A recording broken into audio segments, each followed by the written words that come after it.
नमस्कार मांगा प्रेमियों, आज मैं फिर से डेथ गॉड के अगले एपिसोड को एक्सप्लेन करने वाला हूं, जहां हम देखेंगे चू के लास्ट फेज जर्नी को और इसके अंत को। कहानी बहुत ही ज्यादा स्पीड में आगे बढ़ने वाली है। बाकी अगर अभी तक आपने इसके पिछले एपिसोडों को नहीं देखा है तो जल्दी जाकर देखिए, बहुत ही शानदार स्टोरी है। आप लोग थोड़ी देर के लिए भी बोर नहीं होंगे। अब आगे बढ़ते हैं स्टोरी की ओर। हमने जैसे कि पिछले एपिसोड में देखा था, चू फाइनली 2 साल की कड़ी मेहनत के बाद चीफ को चैलेंज करने के लिए तैयार था, लेकिन उसके लिए ऐसा करना बहुत ही ज्यादा मुश्किल लग रहा था और चीफ उसको कोई मौका दे नहीं रहा था। साथ ही उसने अपने चेन जैसे हथियार के साथ चू के गले को बुरी तरह से पकड़ लिया था। इस कारण से मास्टर और उसकी वाइफ दोनों ही बहुत ही ज्यादा घबरा चुके होते हैं। वहीं चीफ चू से बोल रहा होता है, अगर तुम 2 सालों तक इतनी कड़ी मेहनत कर सकते हो तो क्या मैं नहीं कर सकता? मैंने भी 2 सालों तक बिना आराम किए ट्रेनिंग किया है, तुम कभी भी मुझे नहीं हरा सकते। जो सुनता हुआ चू जब उससे खुद को छुड़ाने की कोशिश करता है तो वह थोड़ी देर के लिए तो कामयाब हो जाता है, लेकिन दूसरे ही पल चीफ दोबारा अपने हथियार को पकड़ता हुआ उसे जमीन पर काफी ही ज्यादा बुरी तरह से पटक देता है और उसे घसीटते हुए बोलता है, तुम्हारा शुक्रिया मेरे बोरिंग लाइफ को मोटिवेट करने के लिए, पर मुझे इतना निराश करने के लिए तुम्हें भुगतान तो करना ही होगा। चूंकि इतनी बुरी हालत को देख उसकी मदर उसकी ओर भागते हुए कहती है, मैं बस यहीं पर खड़ी होकर देख नहीं सकती, हमें उस लड़ाई को रोकना होगा, तुम लोग रुक जाओ। उसे इस तरह देखता हुआ मास्टर कहता है, अगर तुम अभी फाइट के बीच इंटरफेयर करती हो तो यह बहुत ही ज्यादा मजाकिया हो जाएगा। चू को अंततः इसका सामना करना ही होगा, इसीलिए प्लीज रुक जाओ और बस देखो। दूसरी तरफ चू के खुद को छुड़ाने का कोई भी पैतरा काम नहीं करता है तो वह घूमना शुरू कर देता है और खुद को फ्री कर लेता है, जिसको कि देखता हुआ चीफ वह कुछ समझ पाता। उसी समय चू एक जोरदार अटैक को करता है, लेकिन इससे चीफ बच चुका था। पर तभी चू उसे किक से गिराने की कोशिश करता है, लेकिन ये भी काम नहीं करता और चीफ उस पर अपने हथियार के साथ अटैक करता है, जो कि चू के स्वॉर्ड को पूरी तरह से जकड़ लिया था और उसे तुरंत ही चू के हाथ से छीन लेता है। इस कारण से चू अब पूरी तरह से निहत्था हो चुका था, लेकिन चू वह फिर भी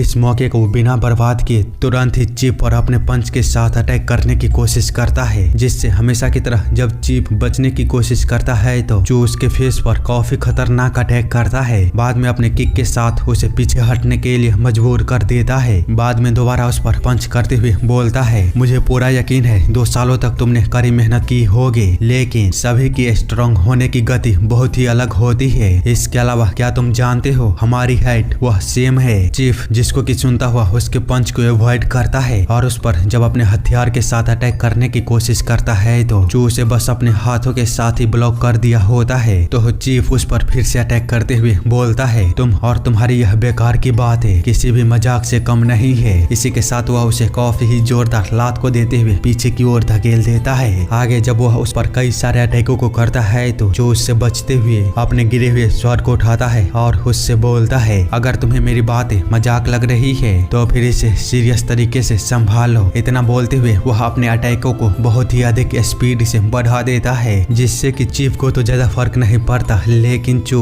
वह तुरंत ही उसके पीछे जाकर जब उस पर अटैक करने की कोशिश करता है तो चीफ उसे अपने हथियार के साथ रोकने की कोशिश करता है, लेकिन यह नाकामयाब था। उसके हथियार वह 2 टुकड़ों में अलग हो चुका था। इस नजारे को देखता हुआ लाल जंगल ट्राइब के साथ साथ रॉक ट्राइब के लोग भी बहुत ही ज्यादा हैरान हो चुके होते हैं। वहीं चीफ भी कुछ भी नहीं समझ पाया होता है, इसीलिए वह चू से बोलता है, तुमने अभी अभी कौन से स्किल का यूज किया था? तो चू अपने टूटे हुए स्वॉर्ड की ओर देखते हुए बोलता है, इसे फ्लाइंग ईगल टर्न कहा जाता है, मेरे फादर ने सिखाया है। हालांकि मैं तुम्हें इससे हरा नहीं पाया हूँ तो ऐसा लगता है कि मैं अपने लिमिट पर पहुंच चुका हूँ। साथ ही मैं स्वीकारता हूँ 2 सालों की कड़ी मेहनत के बाद भी मैं तुम्हारे मार्शल आर्ट को पार नहीं कर सका, इसीलिए अब इस बैटल को आगे कंटिन्यू करना कोई फायदेमंद नहीं होगा। जिस पर कि चीफ बोलता है, तो क्या तुम हार मानते हो? तो चू बोलता है, क्या तुम मजाक कर रहे हो, मैं बैटल को जीत चुका हूँ। जो सुनता हुआ चीफ कुछ भी नहीं समझ पाता है तो चू उसे बताते हुए कहता है, तुमने कहा था मैं तब जीत जाऊंगा जब तुम्हारे 5 हमलों को सह लूंगा, और तुमने अपने 5 हमले को कर दिया है। चीफ को जिस पर काफी ही बड़ा झटका लगता है। बाद में थोड़ी देर बाद वह हंसते हुए बोलता है, तो अब मैं हार चुका हूँ। तो चू बोलता है, डुअल के लिए तुम्हारा शुक्रिया, पर मैंने कभी नहीं सोचा था कि तुम अपने हार को स्वीकार करोगे। जो सुनता हुआ चीफ अपने लोग लोगों की ओर देखता है जो कि उसी के फैसले का इंतजार कर रहा था, पर वह उन लोगों को कोई भी ऑर्डर नहीं देता और हंसना शुरू कर देता है। बाद में वह चू से कहता है, जैसा कि मैंने तुमसे पहले वादा किया था, मैं तुम्हारा गुलाम बनूंगा। चू जिसको कि सुनता हुआ बोलता है, क्या तुम यह किस तरह की बातें कर रहे हो? तुम्हें ऐसा करने की कोई भी आवश्यकता नहीं है, बस तुम लाल जंगल ट्रैप पर कभी भी हमला मत करना। जिस पर कि चीफ उसकी ओर एक डरावनी लुक के साथ बोलता है, हम रॉक ट्राइब के लोग युद्ध में हारे जाने के बाद या तो मारे जाते हैं या फिर गुलाम बन जाते हैं। एक वादा होता है, अब से तुम मेरे मास्टर हो। उसके इतना बोलते ही सीन काफी समय बाद शिफ्ट होता है, जहाँ सभी रॉक ट्राइब के लोग वापस लौट चुके होते हैं और रॉक ट्राइब और लाल जंगल के बीच युद्ध रुक चुका था। वहीं चीफ चू और मास्टर और उसकी वाइफ को बता रहा होता है, यह आदमी यूगो है और यह आदमी यूहो है, चूँकि इन्होंने सुहुयान माउंटेन पीक पर लौटने से इनकार कर दिया है और मुझे फॉलो करने का फैसला किया है, तो आप इनके साथ भी गुलामों की तरह व्यवहार कर सकते हैं। जिसको कि देखता हुआ ये लोग कुछ भी नहीं बोल पा रहे होते हैं, तो चीफ उन दोनों से बोलता है, बेवकूफो, यह तुम्हारे चेहरे पर किस तरह का मुस्कुराहट है? आगे मास्टर उन तीनों को इस तरह देखने के बाद बोलता है, खैर रॉक ट्राइब का क्या होगा, तुम लोगों के यहाँ आ जाने के बाद उन्होंने अपना चीफ खो दिया है। जिस पर कि चीफ उसे बताता है, मैंने एक नए चीफ को अपॉइंट कर दिया है जो कि आगे भी ब्लड पाथ को कंटिन्यू रखेगा। बाकी आप दोनों चूंकि हमारे मास्टर के पेरेंट्स हैं, तो आप भी हमारे मास्टर ही हुए, प्लीज हम पर दया कीजिएगा। तो चू से बोलता है, अरे यार इस तरह हम बातें मत करो, यह बहुत ही ज्यादा शर्मनाक है। तो चीफ बोलता है, मुझे माफ करिएगा, पर अब से मैं आपका गुलाम हूँ और गुलामों के पास कोई भी अधिकार नहीं होता है, उनके पास बस गुलामी करने का ही अधिकार होता है। इसीलिए आप अपनी अथॉरिटी और डिग्निटी को हमेशा बनाए रखिए। जिस पर कि चू वो तो कुछ भी नहीं बोल पाता, लेकिन उसकी मदर बोलती है, तो क्या अब से हम इसी घर में एक साथ रहने वाले हैं? चीफ जिसको कि सुन बोलता है, आपको इतना पोलाइटली बात करने की कोई आवश्यकता नहीं है और न ही हमारी चिंता करने के, हम अपने दम पर अपनी रहने की जगह को बना लेंगे। इतना बोलकर वह अपने दोनों बॉडीगार्ड को साथ ले जाते हुए बोलता है, चलो चलते हैं, हम तीनों के लिए घर वहाँ पर बनाएंगे। वहीं मास्टर उन्हें पीछे से देखता हुआ बोल रहा होता है, मुझे यकीन नहीं हो रहा है कि यह इस तरह हो रहा है, क्योंकि मुझे इस तरह की आदत कभी भी नहीं रही। तो चू बताता है, हाँ मुझे भी नहीं। जिसको कि सुनता हुआ उसकी मदर वहाँ से जाते हुए बोलती है, अब जबकि हमारा फैमिली 2 गुना हो गया है, मुझे और काम करना होगा, चलो मैं जाती हूँ रात के खाने को तैयार करने। आगे रात में सभी लोग एक साथ बैठे होते हैं और आपस में बात करते हुए बोल रहे होते हैं, मेरे पास एक सवाल है। तो चीफ बोलता है, प्लीज पूछिए। जो सुन मास्टर कहता है, आखिर तुम्हें सेंट्रल प्लेन के मार्शल आर्ट कैसे आते हैं और तुम हमारी भाषा को कैसे जानते हो? क्या ऐसा हो सकता है कि जब तुम छोटे हो तो सेंट्रल प्लेन गए होंगे? तो चीफ बोलता है, क्या आप 5 पॉइजन डीमन लॉर्ड को जानते हैं जो कि बहुत ही खास फुट टेक्निक को पोजेस करते हैं? मास्टर जिस पर बोलता है, 5 पॉइजन डीमन लॉर्ड, हाँ मैंने उनके बारे में सुना है। वह 10 चेस्टिसमेंट को अवॉइड करता हुआ माउंट कुनलिन पर जाने में कामयाब रहे थे। तो चीफ बोलता है, हाँ सही कहा, यह सबने सुना है, लेकिन वास्तव में सच्चाई यह है कि वह 10 चेस्टिसमेंट से बचने के लिए दक्षिणी जंगल में आया था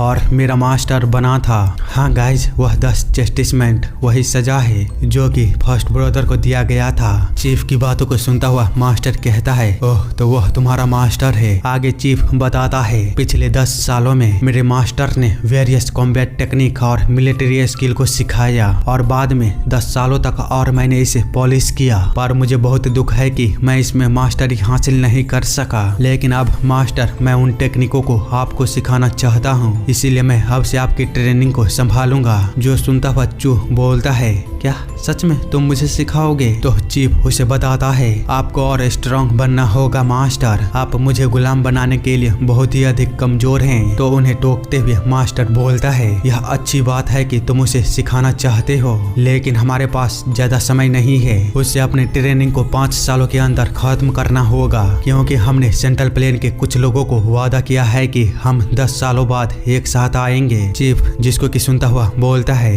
क्या इसका मतलब कि तुम लोग सेंट्रल प्लेन में लौटने वाले हो। तो मास्टर बोलता है हाँ तुमने सही कहा। चीफ जिस पर कि थोड़ी देर सोचता है, बाद में बोलता है मास्टर के पिछले 2 सालों के ग्रोथ रेट को देखते हुए यह समय काफी होगा। उसके इतना बोलते ही सीन चेंज होता है और हम दूसरे दिन देखते हैं चीफ मास्टर के दरवाजे के सामने खड़ा चिल्ला रहा होता है, मास्टर प्लीज जागिए, नाश्ते से पहले हमारे शरीर में फुर्ती लानी होगी। अगर आप अभी बाहर नहीं आते हैं तो मैं अंदर आ रहा हूँ। क्या आप सुन रहे हो? मैं अंदर आ रहा हूँ। जो सुनता हुआ चू वह तुरंत ही जागता है और अपने फादर से बोलता है, फादर क्या आप मुझे ट्रेन करना जारी नहीं रख सकते? वह आपसे 10 गुना ज्यादा स्ट्रॉन्ग है, वह मुझे जिंदा ही खा जाएगा। तो मास्टर बोलता है यह मेरी प्रॉब्लम नहीं है और वैसे भी मोजिन मेरा गुलाम नहीं है। तो चू वहाँ से जाते हुए बोलता है, फादर आप पहले से उसके साथ मिले हुए हैं, सही कहा ना? वहीं चीफ अभी भी दरवाजे को पीटता हुआ वो अंदर आ जाएगा यह धमकी दे रहा होता है। चू के इस तरह की सिचुएशन को देख उसकी मदर बोलती है, क्या तुम्हें नहीं लगता है कि यह चू के लिए बहुत मुश्किल से भरा समय है? तो मास्टर बोलता है नहीं बिल्कुल भी नहीं, उसे ग्रेट बनने के लिए और भी अधिक सीखना होगा। जिस पर कि उसकी वाइफ बोलती है लेकिन वह बस एक बच्चा है और हमारा बेटा। तो मास्टर उसे बताता है मोजिन के साथ लड़ाई के एक दिन पहले उसके लिए मैंने 10 खंजरों को बनाया था और उससे कहा था अगर उसे सीमा तक धकेल दिया जाता है तो इसका इस्तेमाल करना, लेकिन उसने इसका इस्तेमाल नहीं किया। जो सुनता हुआ उसकी वाइफ कुछ भी नहीं समझ पाती है तो मास्टर उसे समझाते हुए कहता है वही था जिसने कि लाल जंगल ट्राइब को मदद करने के लिए कहा था और कहा था हमें कमजोरों की मदद करनी चाहिए। वह सिविलरी के रास्ते पर चल रहा है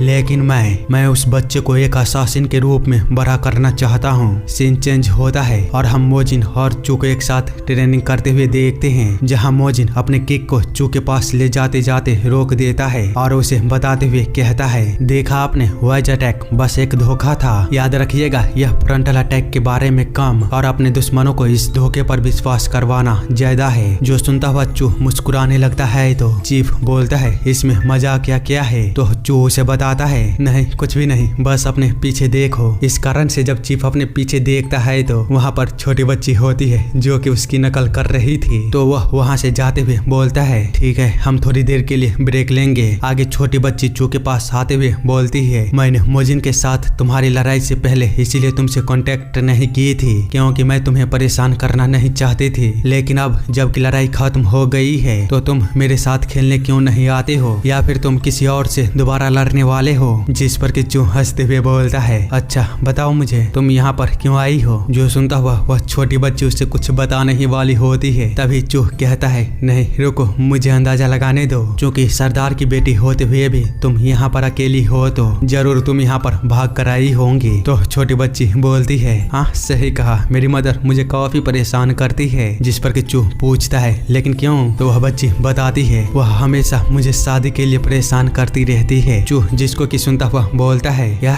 तुम लोगों के यहाँ इतने कम उम्र में शादी हो जाती है? तो वह बच्ची बताती है, हाँ हमारे लाल जंगल ट्राइब में सब ऐसे ही हैं, यहाँ तक कि मेरे सभी दोस्त वो अभी शादीशुदा हैं। चू जिसको सुनने के बाद बोलता है, ओह अच्छा ऐसी बात है, तो फिर तुम क्यों नहीं शादी करना चाहती हो? क्या कोई खास कारण है या फिर कोई लड़का तुम्हें पसंद नहीं करता है? तो वह बच्ची उस पर चिल्लाते हुए कहती है, बकवास करना बंद करो, मुझसे शादी करने के लिए कई लोग लाइन में खड़े होकर इंतजार कर रहे हैं। जिस पर कि चू बोलता है, अरे यार कौन ही है ऐसे बेकार से लोग जो कि तुम्हारी जैसी छोटी बच्ची से शादी करने के लिए मरे जा रहे हैं। तो वह बच्ची उसे एक जोरदार लात को देते हुए बोलती है, अपनी यह बकवास की बातें करना बंद करो। इसी के साथ वह काफी ज्यादा गुस्सा होकर वहाँ से चली जाती है। वहीं उसे देखता हुआ चीफ चू के पास आकर बोलता है, मास्टर ऐसा लगता है कि सरदार की बेटी आपको पसंद करती है। तो चू उसकी बातों को सुनने के बाद थोड़ी देर सोचता है, बाद में उसे बताते हुए कहता है, हाँ मैं भी उसे पसंद करता हूँ। जो सुन चीफ बोलता है, फिर आप ऐसा क्यों दिखावा कर रहे हो कि जैसे आप कुछ जानते ही नहीं हो? तो चू उसे बताता है, वह सरदार की बेटी के रूप में चीफ की पोजीशन को लेके पर मुझे सेंट्रल प्लेन में वापस लौटना होगा, यह हम दोनों के लिए ही बहुत ही ज्यादा मुश्किल है। चीफ जो सुन बोलता है, क्या आप मुझे भी सेंट्रल प्लेन में लौटते समय यहीं पर छोड़ने के बारे में सोच रहे हो?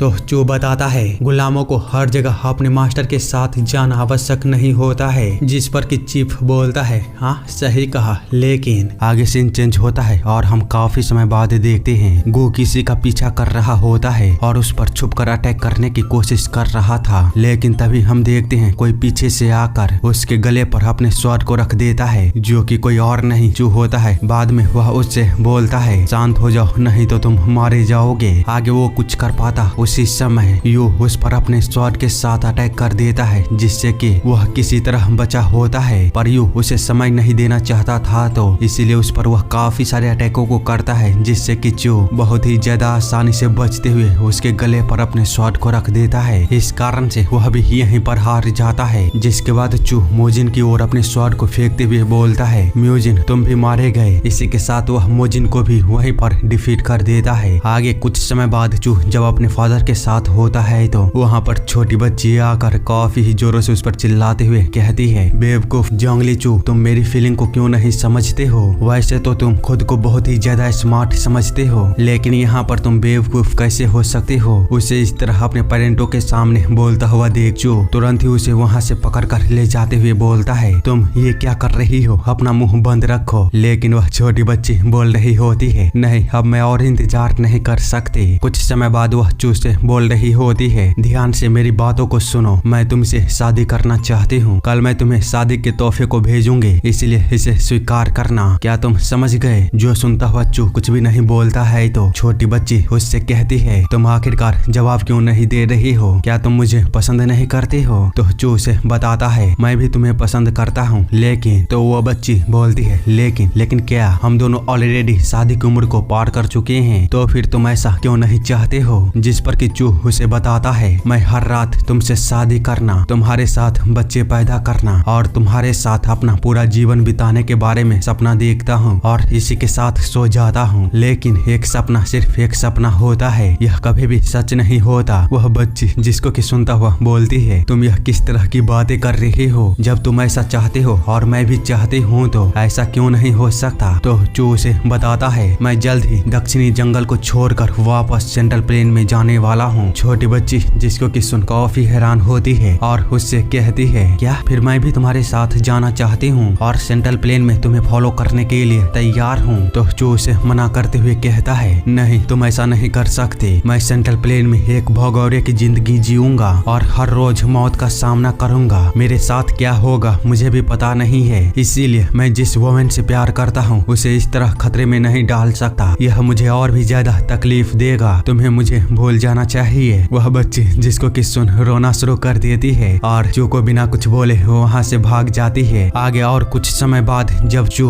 यू और गू के साथ बैठा होता है तो वहाँ पर पंचिंग किंग आते हुए उसे आवाज लगाने के बाद बोलता है क्या मैं तुमसे एक सेकंड के लिए बात कर सकता हूँ। बाद में वह उसे साइड में ले जाने के बाद कुछ बोलता है तो जिस पर कि चू कहता है तो इसके बारे में खबर पहले ही फैल चुकी है। पंचिंग किंग जो सुन बोलता है क्या मैं भी तुम्हारे साथ आ सकता हूँ। चू जिस पर कि कुछ भी नहीं समझ पाता है तो पंचिंग किंग उसे बताता है मैं बस देखना चाहता हूँ कि सेंट्रल प्लेन वह कैसा है। तो चू उसे बताता है वह एक ऐसी जगह है जिसे कि अच्छी यादों के साथ याद नहीं किया जा सकता। मैं बहुत छोटा था तभी उस जगह को छोड़ दिया था। जो सुनता हुआ पंचिंग किंग बोलता है तब तो ऐसा लगता है कि यह मेरे लिए भी स्वर्ग नहीं होगा, लेकिन क्या कम से कम वह इस जगह से ज्यादा दिलचस्प नहीं होगा। तो चू उसे बताता है अगर तुम यहाँ से मेरे साथ जाते हो तो निश्चित रूप से तुम दक्षिणी जंगल को मिस करोगे। जिस पर कि पंचिंग किंग बोलता है मैंने पहले ही इसके बारे में सोच लिया है। सीन चेंज होता है और बाद में हम चू को मास्टर के साथ देखते हैं, जहाँ पर के वह पंचिंग किंग के बारे में मास्टर को बताता है। तो मास्टर उससे कहता है यह ठीक है वह हमारे लिए बोझ नहीं बनेगा। खैर पर पूरे 10 साल बीत चुके हैं जब यहाँ पर 10 जस्टिसमेंट से बचने के लिए आए थे। यहाँ तक कि वह छोटा बच्चा भी अब अपने फादर से बड़ा हो गया है, साथ ही वह दिन भी अब आ चुका है। तो कल हम सेंट्रल प्लेन में लौटेंगे, तो क्या तुम तैयार हो। जो बताता है हाँ फादर। जो सुनता हुआ मास्टर उससे कहता है ठीक है तुम्हें पता है ना सोगो सोल किलिंग चैम्बर को लीड करेगा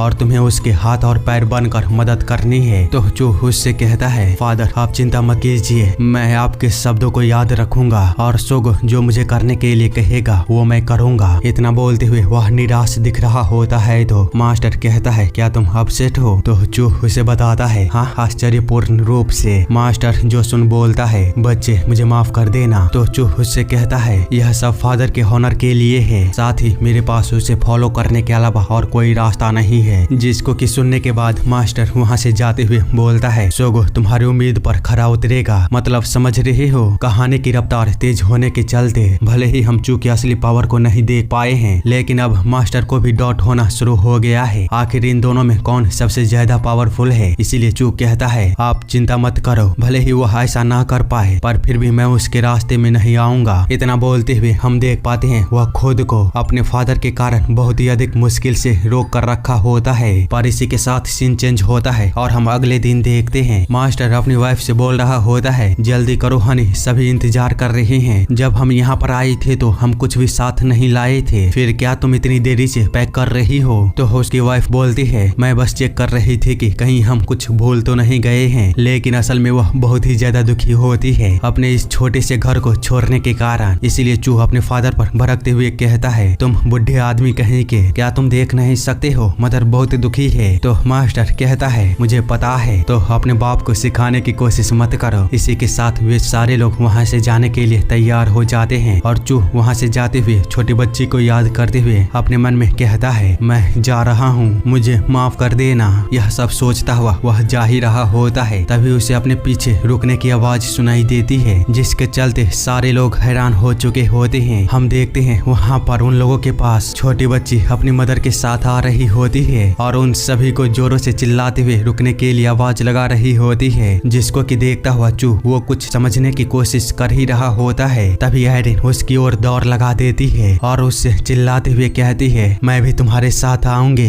जो सुनता हुआ चू भी उसकी ओर भागता है। वहीं एरिन बोल रही होती है मुझे परवाह नहीं तुम किस तरह की जिंदगी को जियोगे, मैं बस तुम्हारे साथ ही रहना चाहती हूँ। तो चू कहता है मैं किसी भी कीमत पर तुम्हें प्रोटेक्ट करूंगा, जिस पर कि एरिन बोलती है मुझे तुम पर भरोसा है। इसी के साथ उन दोनों का महायूनियन हो जाता है। पर अगले पैनल में हम देखते हैं बहुत समय बीत चुका था, जिसके बारे में अगर मैं आप लोगों को एक्सप्लेन करता हूँ तो आप लोग थोड़ा सा भी नहीं समझ पाओगे। आप लोग इस चीज का अंदाजा आगे स्टोरी को देखने के बाद ही पता लगा सकते हो कि कितना समय बीत चुका है। खैर कहीं पर हम देखते हैं एक पर्सन जो कि अपने चेहरे को ढककर किसी जगह पर पहुंचता है, जिसको कि देखता हुआ वहाँ का वेटर कहता है वेलकम सर, मैं आपकी क्या मदद कर सकता हूँ। तो वह बंदा बोलता है मेरे लिए एक कप चाय को लाना, जिस पर कि वह वेटर उससे पूछता है आप किस तरह के चाय को पीना चाहेंगे सर। तो वह बंदा बताता है मेरे लिए लॉन्गजिंग चाय को लाना। वह वेटर जो कि सुनता हुआ उससे बोलता है माफ करिएगा सर, पर अकाल के कारण हमारे पास लॉन्गजिंग चाय वह अवेलेबल नहीं है। जिस पर कि वह बंदा यानी कि मास्टर बोलता है ओह तो तुम्हारे पास कौन सी चाय अवेलेबल है। तो वह बंदा उसे बताता है सॉन काउंटी में सबसे बेस्ट उगाने वाली ऑटोमन चाय। जो सुन मास्टर कहता है ठीक है तो मुझे वो ला कर दो। वेटर जो सुन बोलता है ठीक है सर, मैं अभी आपके लिए लेकर आता हूँ। वहीं उन दोनों की बातों को सुनता हुआ कुछ लोग बात कर रहे होते हैं क्या बात है लॉन्गजिंग टी और फिर ऑटोमन टी, सच में वह कमीना काफी अमीर लगता है। तो उसका साथी कहता है हाँ पर वह बहुत बेवकूफ है, वह ऐसी जगह पर आकर इतनी एक्सपेंसिव चाय को मांग रहा है जहाँ ऐसे लोग भरे हुए हैं जो कि बस एक कटोरी दलिया के लिए किसी की भी हत्या कर सकता है। तभी उसका तीसरा साथी बोलता है चलो चलते हैं, हमें अपने पेट को भरने के लिए बहुत ही ज्यादा मेहनत करनी होगी। इसी के साथ वे तीनों उस इन से चले जाते हैं, जिसको कि पीछे से देखता हुआ वह वेटर एकदम से ही सीरियस हो जाता है और दरवाजे को बंद करने के बाद मास्टर से बोलता है कस्टमर क्या आप लॉन्गजिंग चाय को पीने के लिए किसी को साथ ढूंढ रहे हैं। तो मास्टर बोलता है हाँ बिल्कुल यह सही रहेगा। जो सुन वह वेटर वहाँ से जाते हुए बोलता है ठीक है तो मुझे फॉलो कीजिए और इस तरफ आइए। इतना बोलते हुए वह मास्टर को अपने साथ अंडरग्राउंड में ले जाता है और एक कमरे के सामने खड़ा करके कहता है सर आपकी कंपनी यहाँ पर है। इस कारण से मास्टर काफी ही ज्यादा हैरान हो चुका होता है। हम देख पाते हैं क्योंकि वहाँ उस कमरे में उसके तीनों ही भाई एक साथ होते हैं, जिसको कि देखता हुआ मास्टर की आंखों में आंसू आ जाते हैं और उन लोगों के पास जाकर बोलता है मैंने कभी नहीं सोचा था कि तुम लोगों से दोबारा मुलाकात होगी, यह कितना खुशी का अवसर है। मैं हमेशा से जानता था कि तुम लोग जिंदा होंगे, लेकिन भाई यह तुम्हारे साथ क्या हुआ है। हम देखते हैं एक बंदे की हाथ नहीं होता है तो दूसरे का पैर नहीं होता है। वही फोर्थ ब्रदर बोलता है यह ठीक है, कम से कम हम लोग जिंदा तो बच चुके हैं। जो सुनता हुआ मास्टर कुछ भी नहीं बोल पाता, जबकि सेकंड ब्रदर कहता है अब जबकि हम लोग जिंदा बच चुके हैं और वापस एक साथ आ चुके हैं तो क्या अब हम वह वापस शुरू करें। तभी वहाँ पर फर्स्ट ब्रदर का सर्वेंट आकर उन लोगों से कहता है अगर आप लोग यह मेरे अलावा करेंगे तो मुझे बहुत ही ज्यादा दुख होगा। उस सर्वेंट को देख वे लोग बोलते हैं मुझे बताओ बिग ब्रदर वो कैसे हैं। तो वह सर्वेंट बताता है वह फिलहाल के लिए अच्छे हैं। जो सुन थर्ड ब्रदर बोलता है और सोगो वो कैसा कर रहा है। तो वह बंदा बताता है उसकी ट्रेनिंग वह कंप्लीट हो चुकी है। ये लोग जिसको कि सुन सुन काफी ही ज्यादा खुश होते हैं। सेम टाइम पर हम दूसरी तरफ कहीं और पर देखते हैं एरन बार को देखते हुए कह रही होती है यह कितना सुंदर है, आखिर आसमान से ऐसा कुछ कैसे गिर सकता है। तो चू कहता है क्या यह सच में तुम्हें इतना पसंद आया। जो सुन एरन कहती है हाँ बिल्कुल यह बहुत सुंदर है। जिस पर कि चू कहता है अरे यार इस ठंडी में हर कोई अपने घर से बाहर निकलने से डरता है क्योंकि वह कहीं ठंड के मारे जम ना जाए, हालांकि तुम्हें तो ठंडी महसूस ही नहीं हो रही है। तो एरन कहती है हाँ सही कहा, मेरा जन्म सेंट्रल प्लेन में ही होना चाहिए था। तभी उसकी नजर अचानक से ही कहीं पर पड़ती है। हम देखते हैं मास्टर वापस आ चुका था। उसको देख एरन तुरंत ही उसकी ओर भागती है, लेकिन वह जैसे ही उसके पास पहुंचकर रुकने की कोशिश करती है तो वही फिसलने के कारण गिर जाती है। जिसको देख मास्टर उसे संभालते हुए कहता है जरा संभल के, तुम्हें चोट लग सकती है। आगे चू बोलता है क्या आप दूसरे एल्डर्स से मिले। तो मास्टर बताता है हाँ वे सभी जिंदा हैं। तो चू कहता है तब तो यह बहुत ही ज्यादा अच्छी बात है, लगता है स्वर्ग ने आपकी प्रार्थना वह सुन ली है। जिस पर कि मास्टर बोलता है तुम्हें सीधे 3 मील दूर आइलैंड पर जाना है। जो सुन चू इसके बारे में पूछता है तो मास्टर उसे बताता है योगे ने सारी चीजें पहले ही उस जगह पर सेटअप कर दिया है, तुम बस वहाँ पर जाकर सभी से मिलो। सोल किलिंग चैम्बर को रिवाइव करना अब तुम लोगों पर ही निर्भर करता है। मैंने भले ही तुमसे हमेशा कहा है कि सोगो को फॉलो करना, लेकिन अगर तुम्हें यह पसंद नहीं है तो तुम वहाँ पर एक दूसरे से लड़ सकते हो और अपनी रैंक को निर्धारित करने के लिए एक दूसरे को मार भी सकते हो। यह बड़े भाई का फैसला है, तुम सभी को हमारी मदद के बिना ही इसके बारे में फैसला करना होगा ताकि बाद में कोई भी असर ना पड़े, जिसमें कि हम सभी भाइयों की भी सहमति शामिल है। जो जिसको कि सुनने के बाद बोलता है अगर ऐसी बात है तो ठीक है, मैं वहाँ के लिए जा रहा हूँ। तो मास्टर कहता है सावधानी रहना। जियोक्सा मंगोलिया जाकर रिचुअलिस्टिक 8 स्वॉर्ड टेक्निक को सीखा है नैमन ट्राइब के चीफ से। आगे वो बाकी के बच्चों के बारे में बताने लगता है तो जो उससे कहता है फादर यह ठीक है, आप चिंता मत कीजिए, मैं आपका बेटा हूँ। इसी के साथ सीन चेंज होता है और हम किसी दूसरी जगह पर देखते हैं जहाँ पर किचू एक बूढ़े आदमी से बोल रहा होता है क्या मैं इस नाव की सवारी कर सकता हूँ। तो वह बूढ़ा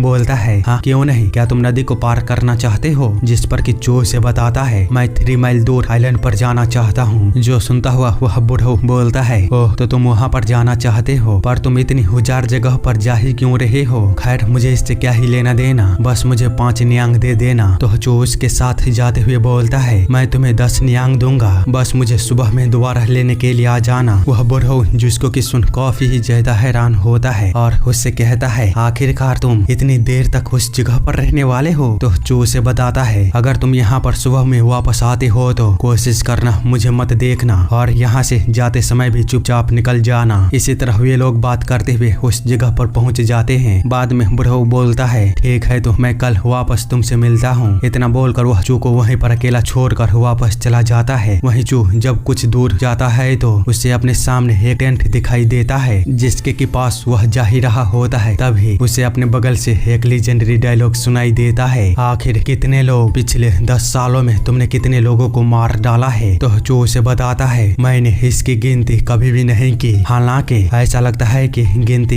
एक और बढ़ने वाली है। जो सुनता हुआ जियोक्सा कहता है लगता है बेवकूफ बच्चा हुआ होशियार हो चुका है। क्या तुम्हें पता है मेरे नैरो मैंडेड मास्टर पिछले 10 सालों में दिन रात क्या सिखाया है। सोगो को फॉलो करो और उसका हेंचमैन बनो चाहे जो कुछ भी हो जाए। लेकिन जरा बताओ जब मैं उससे एक बार भी नहीं मिला हूँ तो क्या मेरा उसका हेंचमैन बनना कोई मतलब बनाता है। यह कितनी बेकार सी चीज है। पर खैर तुम्हें देखते हुए ऐसा लगता है तुम भी कुछ सीरियस हार्डशिप से गुजर रहे हो। तो जो उसे बताता है एल्डर वे बस हमारी भलाई के लिए ऐसा कर रहे हैं। जियोक्सा जो कि सुन बोलता है ओए बच्चे तुम्हें तो पूरी तरह से ब्रेन वॉश कर दिया गया है। सच में मेरे मार्शल अंकल वह कमाल के हैं जो इतने अच्छी तरह से शिकारी कुत्ते को पाला है। ये सब बोलता हुआ वह जैसे ही टेंट के अंदर जाता है तो उसकी नजर एक लड़की पर पड़ती है जिसको कि देखता हुआ उसकी पूरी दुनिया हिल चुकी होती है और उसका मुंह खुला का खुला रह गया था। बाद में वह होश में आने के बाद उस लड़की से बोलता है मुझे लग ही रहा था अब जबकि हम सभी बड़े हो गए हैं तो तुम पहले से 10 गुना सुंदर हो चुकी हो। जो सुनता हुआ वह लड़की बोलती है वही कमीने तुम हो कौन, इस तरह एक्ट मत करो जैसे कि तुम मुझे जानते हो। तो जियोक्सा उसे बताता है ये चाहे फिर सोल किलिंग चैम्बर हो या फिर कोई माइटी सेट तुम्हें यहाँ पर फंसना नहीं चाहिए। मैं एक घर को खरीदने वाला हूँ तो तुम मास्टर बेडरूम ले लो और मेरे साथ आराम की जिंदगी जियो। जिस पर कि वह लड़की उसके गले पर खंजर को रखते हुए बोलती है हरामखोर अगर तुमने और कुछ बोला तो मैं तुम्हारे सांस लेने के लिए एक और होल को बना दूंगे, इसीलिए अपना मुंह बंद करो और मुझसे दूर रहना। जियोक्सा जो सुन उससे दूर होते हुए बोलता है, तुम इतना सीरियस क्यों हो रही हो? मैं तो बस इतने गर्म माहौल को हल्का करने की कोशिश कर रहा था। और सही सोच रहे हो आप लोग, यह लड़की वही छोटी चुड़ैल जो ह्यून होती है। आगे जियोक्सा की बातों को सुनने के बाद यागिन बोलता है, तुम बास्टर्ड कहीं के बहुत ही ज्यादा शोर मचाते हो, अपना मुंह बंद करो और बैठ जाओ। जिस पर कि जियोक्सा उसकी ओर देखते हुए उसे गालियां देते हुए अपने स्वॉर्ड को बाहर निकालने लगता है। तो यागिन उससे कहता है, अपनी औकात में रहो, बेहतर होगा कि पहले हम उन चीजों को सुलझा लें जिसके लिए हम यहाँ पर इकट्ठा हुए हैं। जियोक्सा जिस पर कि कहता है, यागिन सावधान रहना, मैं वह नहीं हूँ जिसको कि तुम पहले जानते थे। उन दोनों को इस तरह देख छोटी चुड़ैल बोलती है, अगर तुम दोनों एक दूसरे को मारना ही चाहते हो तो यह सब बाहर जाकर करो। वही चुप, उसे तो घंटा इन सब से कुछ भी फर्क नहीं पड़ा होता है। वह उन लोगों को इग्नोर करता हुआ इन सब से बेखबर शांति से बैठ जाता है। जबकि इधर ये दोनों अभी भी एक दूसरे को धमका रहे होते हैं। तभी उन सभी को एक साथ किसी की आहट महसूस होती है, जिसके चलते हुए सारे लोग कहते हैं, तो वह यहाँ पर है। इतना बोलते हुए वे लोग जब बाहर आकर देखते हैं तो उनके आगे से सोगो आ रहा होता है, जो कि उन लोगों से बोलती है, मैं ही थी जिन्होंने की इस मीटिंग के लिए रिक्वेस्ट किया था, क्योंकि मैं जानती थी तुम लोगों को मुझ पर शक था, इसीलिए मैं नहीं चाहती थी बस हमारे मार्शल अंकल के ऑर्डर के चलते तुम लोग मुझे फॉलो करने के लिए मजबूर हो। आज तुम लोगों के पास मेरे खिलाफ स्वाद उठाने का आखिरी मौका है, तो बेकार की बातें किए बिना चलो आ जाओ। जिस पर कि यागिन बोलता है, अगर मैं जीत गया तो क्या होगा? सोगो जिसको सुनने के बाद बोलती है, तब मैं तुम्हारा सबऑर्डिनेट बन जाऊंगी। छोटी चुड़ैल जिसको कि सुनने के बाद तुरंत ही उस पर अटैक करने के लिए आगे बढ़ते हुए कहती है, यह सुनने में बहुत ही ज्यादा दिलचस्प है। उसे इस तरह आगे बढ़ता हुआ देख जियोक्सा कहता है, अब तो मुझे उसकी यह बेसब्रो वाली रवैया भी बहुत पसंद आ रही है। वहीं दूसरी तरफ जब छोटी चुड़ैल सोगो पर अटैक करती है तो सोगो बिना सीरियस हुए इससे बड़ी ही आसानी के साथ बच गई होती है। जिसको कि देखता हुआ छोटी चुड़ैल जब दोबारा अपने स्वाद को घुमाती है तो सोगो उससे बचने के बाद अपने स्वाद को बाहर निकालते हुए उसके स्वाद को साइड कर देती है। बाद में छोटी चुड़ैल फिर से जब उस पर अटैक करती है तो वह बस अपने स्वाद के म्यान से ही उसके अटैक को रोक दिया होता है और उससे कहती है, तुम सच में कमाल की खूबसूरत हो, अगर मैं एक आदमी होता तो मैं तुम्हारे लिए मर जाता जूनियर सिस्टर, तो क्या तुम मेरी मदद नहीं कर सकते? जिस पर कि छोटी चुड़ैल दोबारा उस पर अटैक करते हुए कहती है, हाँ क्यों नहीं, पर उससे पहले तुम्हें दिखाना होगा तुम्हारे पास क्या है, मुझे दिखाओ। तुम्हारे पास सच में सोल चैम्बर को लीड करने की क्षमता है? जो सुनता हुआ सोगो उसके सभी अटैकों को ब्लॉक करते हुए कहती है, ओह अच्छा तो ऐसी बात है, मैं तो बस चिंता कर रही थी कि कहीं गलती से भी मैं तुम्हारे इस सुंदर चेहरे पर रोच ना लगा दूं, इसीलिए ऐसा क्यों नहीं करते हैं, मैं तुम्हें इससे और भी कुछ बेहतर फ्लैशी और शानदार चीज को दिखाता हूँ। पर छोटी चुड़ैल उससे दूर हटते हुए कहती है, नहीं इसकी कोई आवश्यकता नहीं है, मैं हार मानती हूँ, अब से मैं सोहियान आपका सबऑर्डिनेट बनूंगी। जो सुन सोगो बोलती है, तुम्हारा इसके लिए बहुत शुक्रिया, मैं बहुत खुश हूँ कि मेरी तरफ इतनी खूबसूरत जूनियर सिस्टर है। आगे वो अगले बंदे को जैसे ही आवाज लगाती है वैसे ही उस पर यागिन अटैक कर दिया होता है, लेकिन सोगो उसको इससे कुछ भी फर्क नहीं पड़ता। वो उसके द्वारा किए गए हर एक अटैक को बहुत ही ज्यादा कैजुअली संभालती है और यागिन का एक भी अटैक उसे छू नहीं पाता। उल्टा सोगो उस पर अटैक करते हुए पीछे हटने के लिए मजबूर कर देती है। बाद में जब सोगो उस पर अपने स्वॉर्ड के साथ अटैक करता है तो यागिन वह बहुत ही ज्यादा हैरान होता है, लेकिन किसी तरह वह उसके अटैक को संभाल लेता है। पर इसमें भी वह पूरी तरह से कामयाब नहीं था। सोगो अपने स्वॉर्ड को उसके गले के पास रोकते हुए बोलती है, चूंकि तुम मेरे अंडर आने वाले हो तो मैं तुम्हें चोट पहुंचाने की जोखिम नहीं उठाऊंगी। जिस पर कि यागिन उसके सामने हार मानते हुए उससे कहता है, अब से मैं बिना किसी शिकायत के आपके ऑर्डर का पालन करूंगा। तो सोगो उससे कहती है, तुम्हारा नाम यागिन है, सही कहा ना, तुम्हारा सपोर्ट मेरे लिए बहुत ही बड़ी उपलब्धि होगी। बाद में वह अपने पीछे देखते हुए कहती है, तुम्हारा नाम जियोक्सा है, सही कहा ना, और तुम जोंगलीचू, क्या मैं सही हूँ? तो जियोक्सा कहता है, हाँ सही कहा। जिस पर कि सोगो कहती है, ठीक है तो अपने स्वॉर्ड को बाहर निकाल लो। पर जियोक्सा उसके सामने झुकते हुए कहता है, मेरी स्किल इन दोनों से बेहतर है, इसीलिए मैंने आपकी ताकत को बहुत जल्दी ही महसूस कर लिया था, तो अब मुझे आपको सुपीरियर के रूप में एक्सेप्ट करने में कोई दिक्कत नहीं है। जिसको कि सुनने के बाद सोगो कहती है, तुमने अच्छा सोचा है, लेकिन जोंगलीचू क्या तुम आने वाले नहीं हो? तो उसके सामने खड़ा बंदा बोलता है, मैं जोंगलीचू नहीं हूँ, वह अभी भी टेंट के अंदर है। जिस समय वह इस आइलैंड पर आया था उसी समय उसने अपने टेल को नीचे कर लिया था। जो सुनने के बाद जब सोगो और बाकी के लोग टेंट के अंदर जाते हैं तो चू वहाँ पर सो रहा होता है। इस कारण से वह उसे देखने के बाद अपने सीट पर जाते हुए कहती है, उसे उठाओ। तो जियोक्सा चू को लात मारते हुए कहता है, बेवकूफ जल्दी उठो, बिग सिस्टर सोगो यहाँ पर आ चुकी है। चू जो सुनने के बाद जागते हुए कहता है, ग्रीटिंग, मैं जंगली चू हूँ। तो सोगो उससे पूछती है, सभी ने मुझे फॉलो करने और मेरी मदद करने पर सहमत हुए हैं, लेकिन तुम्हारे बारे में क्या, तुम क्या करने वाले हो? तो चू कहता है, मैं भी आपको फॉलो करूंगा। जो सुनता हुआ सोगो जब उसकी चेहरे की ओर देखती है तो जो वह बिल्कुल ही इमोशनलेस होता है। बाद में वह उन सभी को बताती है, मेरे पास कुछ है जो आज मैं तुम सभी को बताना चाहती हूँ, मैं डेथ ब्रिंगर बनूंगी। जो सुन सारे ही लोगों की होश उड़ जाते हैं और वह अपने मन में कहते हैं, डेथ ब्रिंगर, यह वह चीज है जो कि हर असासिन का बनने का सपना होता है। आगे सोगो बताती है, यह केवल मास्टर की इच्छा नहीं है, बल्कि मैं भी यही चाहती हूँ। मुरे में ऐसे अनगिनत मार्शल आर्टिस्ट हैं जिन्होंने खुद को दुनिया में सर्वश्रेष्ठ के रूप में प्रसिद्ध किया है, लेकिन कोई भी ऐसा नहीं है जो कि कभी भी डेथ ब्रिंगर बना हो, यहाँ तक कि एक बार भी नहीं। इसीलिए मुझे फॉलो करो, मैं पहला और आखिरी पर्सन हूँ जो कि डेथ ब्रिंगर बनेगा। सीन चेंज होता है और जब चू इन सारी बातों को मास्टर को बताता है तो वह कहता है, जैसे कि सोगो से उम्मीद थी, डेथ ब्रिंगर, कम से कम उसकी इतनी तो हिम्मत होनी ही चाहिए। जिस पर कि चू बोलता है, लेकिन सोल किलिंग चैम्बर को रिवाइव करने के बजाय उसने हम में से हर एक को अपना अपना सेक्ट बनाने का ऑर्डर दिया है। तो मास्टर कहता है, ऐसा लगता है कि उसे चिंता हो रही है कि यदि सोल किलिंग चैम्बर दोबारा चर्चे में आई तो यह 9 सेक्टों का ध्यान अपनी ओर आकर्षित करेगा। इसीलिए शायद उसने तुम सभी को आदेश दिया है, खुद के दम पर अपने पावर को बिल्ड करो ताकि फ्यूचर में ऑर्थोडॉक्स फैक्शन तुम्हारे साथ आसानी से खिलवाड़ ना कर सके और बाद में तुम सभी एक साथ यूनाइट हो सको। जिस पर कि चू बोलता है, हाँ मैं भी यही सोचता हूँ, यह एक्शन लेने का सबसे कारगर तरीका है। इसके अलावा अप्रैल से पहले ही हम लोगों का असासिनेशन रिक्वेस्ट मिल चुका है। शायद वह चाहती है कि हम हेवनली स्लेइंग सेक्ट का ध्यान अपनी ओर आकर्षित करें, इसलिए अब मेरे पास आराम करने का समय नहीं है। मैं कल आपसे बात करता हूँ। आगे कुछ समय बाद वह एरिन के साथ होता है और उसे बता रहा होता है, मैंने तुम्हें पहले ही कहा था, मौत का सामना करना मेरा हर रोज का रूटीन होगा। तो एरिन बताती है, हाँ मैं जानती हूँ, साथ ही मैंने तुम्हें पहले भी कहा था और अभी भी कह रही हूँ, मैं तुम्हें फॉलो करने वाली हूँ, बस मुझसे एक वादा करो, तुम कभी भी नहीं मरोगे। जो सुन चू बोलता है, मेरे पास कोई कारण नहीं है मरने और तुम्हें पीछे छोड़ने का। तो एरिन उस पर चिल्लाते हुए कहती है, फिर तुम मुझसे वादा क्यों नहीं कर रहे हो? जिस पर कि चू घबराते हुए कहता है, हाँ ठीक है, मैं तुमसे वादा करता हूँ। सीन चेंज होता है और हम दूसरे दिन देखते हैं चू बोल रहा होता है, जियांगो एक डरावनी जगह है, पर मैं अपने परिवार का चिंता नहीं कर सकता। यहाँ तक कि हम अभी भी नहीं जानते हैं कि हमें कौन देख रहा है और न ही यह जानते हैं कि 10 जस्टिसमेंट वह अभी भी लागू है या फिर नहीं, इसीलिए हम अभी रिलैक्स नहीं हो सकते। प्लीज मेरे बाद मेरी फैमिली का ध्यान रखना। तो चीफ यानी कि मोजिन कहता है, मास्टर आप उनकी चिंता मत कीजिए, अगर मुझे मरना भी पड़े तभी मैं उनको प्रोटेक्ट करूंगा। जो सुन चू उन सभी को बाय बोलकर वहाँ से जाने के लिए तैयार हो जाता है और यू गो के साथ साथ पंचिंग किंग को लेकर वहाँ से आगे की ओर बढ़ जाता है। साथ ही चू अपने मन में सोच रहा होता है, फादर मैं सोल किलिंग चैम्बर को रिवाइव करने की दिशा में अपना पहला कदम उठा लिया है, मैं जरूर आपको निराश नहीं करूंगा।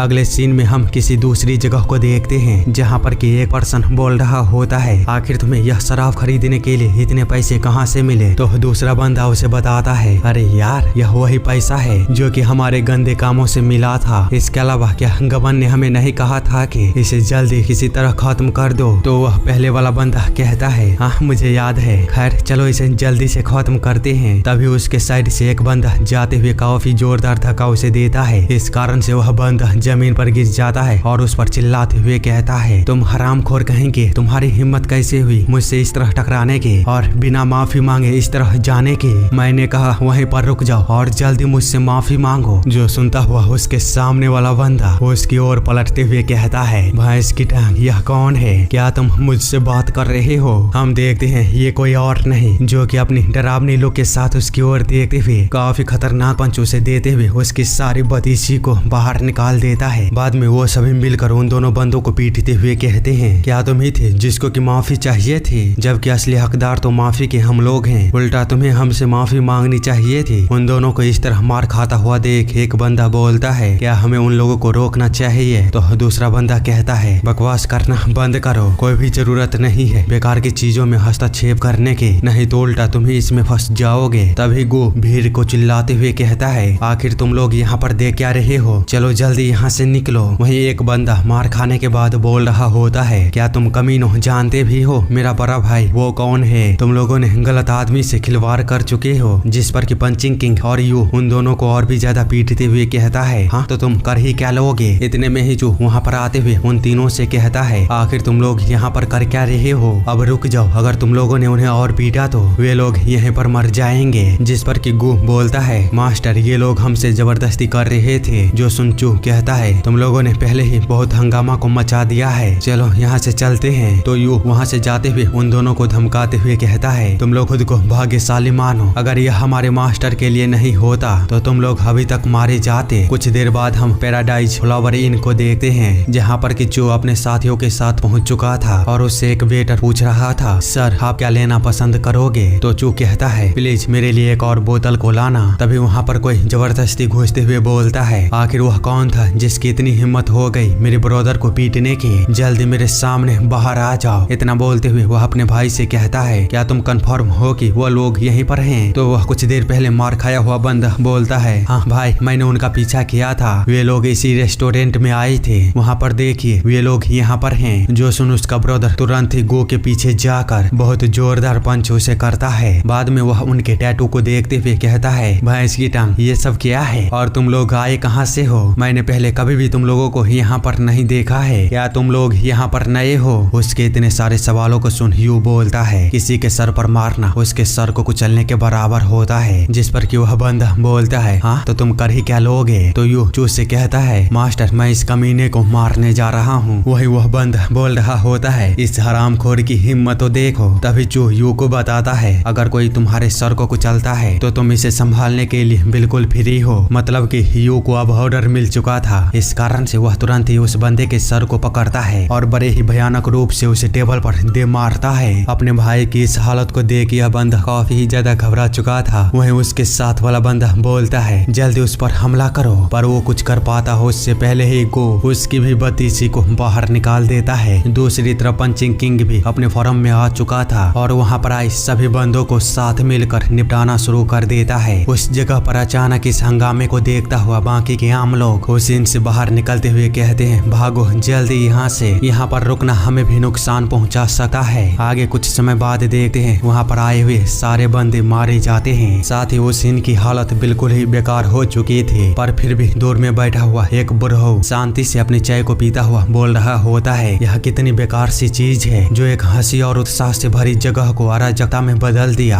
क्या वाकई में तुम लोगों को इतना बड़ा हंगामा करने की आवश्यकता थी। मुझे लगता है तुम लोग बेकार से कंट्री से यहाँ पर आकर बड़े कांड को करने के फिराक में हो, लेकिन तुम लोगों की हरकतों को देखते हुए ऐसा लगता है आज रात बिताने से पहले ही तुम सभी मारे जाओगे। तो उसके सामने गो आते हुए उससे कहता है वही बुढ़ऊ रास्ते में रोरा बनने की कोशिश मत करो और साइड से चलो। जिसको कि देखता हुआ चू गो से कहता है उसे जाने दो। जिस पर कि वह बुढ़ऊ बोलता है सच में आजकल के नौजवानों में कोई भी मैनर नहीं है। जो सुनता हुआ चू उससे पूछता है क्या सच में तुम्हें लगता है कि हमारे पास जिंदा रहने का कोई तरीका नहीं है। तो वह बुढ़ऊ बोलता है मुझे बस इतना लगता है कि तुम्हारे पास अपनी लाइफ को खतरे में डालने के अलावा और कोई रास्ता नहीं है। हालांकि मैं तुम्हें बैकअप कर सकता हूँ अगर तुम हैनान प्रोविंस के कैफिंग शहर में अपने मार्शल आर्ट स्कूल को खोलते हो, क्योंकि उनके जैसे यहाँ पर सैकड़ों लोग हैं। उसकी इतनी बेवकूफी से भरे बातों को सुन चू हंसते हुए कहता है तुम्हारी मदद के लिए शुक्रिया, पर मुझे नहीं चाहिए, तुम यहाँ से जा सकते हो। जिस पर कि वह बुढ़ऊ उस पर दोबारा अपनी चाल को चलते हुए कहता है मुझे लगता है कि तुम इसे बर्दाश्त नहीं कर सकते, इसीलिए चलो मैं तुमसे अपनी आधी कीमत ही लूंगा, क्योंकि तुम मुझे अपनी याद दिला रहे हो जब मैं पहली बार सेंट्रल प्लेन में आया था, इसीलिए चलो मैं थोड़ा सा दयालु बनूंगा। जो सुन चू कहता है युग। तो युग कहता है हाँ मास्टर। जो बताता है उसे मार डालो। युग जिसको कि सुनते ही उस बुढ़ऊ का काम वहीं पर तमाम कर देता है। पर उसी समय हम एक लेडी को देखते हैं जो कि भागते हुए आकर बोलती है तुम लोग कर क्या रहे हो, रुक जाओ, वह आदमी इग्नोबल क्लैन का पिकपॉकेटिंग हॉल का लीडर है। तो युग उस बंदी को देखते हुए उस बुढ़ऊ को उठाता है और उसी के सामने एक और खतरनाक पंच उस बंदे के फेस पर मारता है, जिसको कि देखता हुआ वह बंदी और भी ज्यादा परेशान हो जाती है और उन सभी को बताती है मैं बैक रियोंग हूँ इग्नोबल क्लैन का कैफिंग ब्रांच से इन्फॉर्मेंट। आपकी यह डिसरिस्पेक्ट वाली बिहेवियर हमारे कामों के बीच इंटरफेयर कर रहा है और हमारे लिए चीजों को कठिन बना रहा है। तो जो बताता है यह तुम्हारे लोग थे जिन्होंने की पहले लड़ाई को शुरू किया था। जिस पर कि वह बंदी बोलती है इसके लिए मैं आपसे माफी मांगती हूँ और इस मामले को यहीं पर पूरी तरह से खत्म करने के लिए रिक्वेस्ट करना चाहती हूँ और आपको यहाँ से फुल रिस्पेक्ट के साथ जाने के लिए बोलना चाहूंगे। जो सुनता हुआ चू कुछ भी नहीं बोलता है तो वह बंदी कहती है क्या ऐसा और भी कुछ है जो आप चाहते हैं, जिस पर कि चू उसे बताता है अपने बॉस को जाकर बताओ कि अपने पिछवाड़े को लेकर आधी रात से पहले सभी एल्डरों के साथ यहाँ उपस्थित हो, नहीं तो मैं पिक पॉकेटिंग हॉल लीडर को खत्म कर दूंगा। तो वह बंदी बोलती है क्या मेरी माफी काफी नहीं है, जिस पर कि चू उसे बताता है मैं बस उसके साथ ब्लड वाइन को पीना चाहता हूँ। जिसके कुछ देर बाद हम उस बंदी को अपने बॉस के सामने देखते हैं, जहाँ पर कि वह ब्लड वाइन वाली बात को अपने बॉस को बताती है तो उसका बॉस काफी ही ज्यादा हैरान होता है और कहता है क्या ब्लड वाइन। तो वह बंदी बताती है हाँ सही कहा, वह एक असासिन है। जिस पर कि उसका बॉस बोलता है वह पागल हरामखोर कहीं का, यहाँ दुनिया पहले से ही कियोस में है, जबकि छोटी मोटी तुच्छ सी चीजें वह भी मौत और जीवन का विषय बन जाता है। यह चीज सच में मुझे पागल बना रहा है। तो वह बंदी बताती है यह छोटी सी चीज नहीं लगती है, वह हेवनली स्लिंग सेट के साथ कंप्लीट करने के लिए काफी पावरफुल है। नहीं मेरा मतलब है कि आगे उन दोनों के बीच क्या बात होता है हमें नहीं दिखाया जाता है, हम बस उस लीडर को देखते हैं जो कि अपने रूम से बाहर निकलकर किसी को आवाज लगाता है। तो वह बंदा कहता है मैं जाग रहा हूँ। वह लीडर जिसको सुनने के बाद बोलता है तुम फ्लावर इन में जाओ और वहाँ पर ट्रबल मेकर को संभालो, अगर तुम इसे संभाल लेते हो तो खाने के लिए तुम्हें पे नहीं करना होगा। जिस पर कि वह बंदा बाहर आते हुए कहता है ऑर्डर रिसीव हुआ। अगले सीन में वह अपने कुछ लोगों के साथ फ्लावर इन में पहुंच चुका था और वहाँ के नजारे को देखता हुआ कहता है सच में यह तो देखने लायक है। जिस तरह वह अपने छाती को तान कर चल रहा था मुझे पूरा यकीन था एक दिन ऐसा ही होगा, और देखो मेरा कहा गया आज सच हो गया। पर ऐसा लगता है कि हमारे मेहमानों ने पहले ही अपने ड्रिंक को खत्म कर चुके हैं। तो चलिए आज रात के लिए आप लोगों का अच्छी नींद में सोने का समय आ चुका है, हम लोग पर्सनली आप लोगों का ध्यान रखेंगे। ये सब बोलता हुआ वह उससे बाहर आने का इशारा कर रहा होता है तो जो उससे कहता है क्या तुम लीडर हो। जिस पर कि वह बंदा बताता है मैं बस यहाँ पर साफ सफाई करने वाला हूँ। तो जो उसे बताता है फिर जाओ और अपने लीडर को यहाँ खुद आने के लिए बोलो। जो सुन वह बंदा बताता है डियर गेस्ट आपको समझना होगा हमारे लीडर वह सड़क के कुत्ते नहीं है जो कि आपके बुलाने से इस तरह यहाँ पर भागे हुए आ जाएंगे, इसीलिए जब तक मैं आपके साथ अच्छा एक्ट कर रहा हूँ बेहतर होगा कि आप लोग यहाँ से चले जाएं, वरना मैं भी नहीं बता सकता हूँ कि आगे क्या होगा। तो चू कहता है लीडर उसे यहाँ पर लेकर आओ। चू को इस तरह एक ही बात को दोहराता हुआ देख वह बंदा कहता है देखो मैं 3 तक गिनने वाला हूँ, यदि तुम इसके बावजूद भी यहाँ पर रहते हो तो इसके लिए मैं जिम्मेदारी नहीं रहूंगा।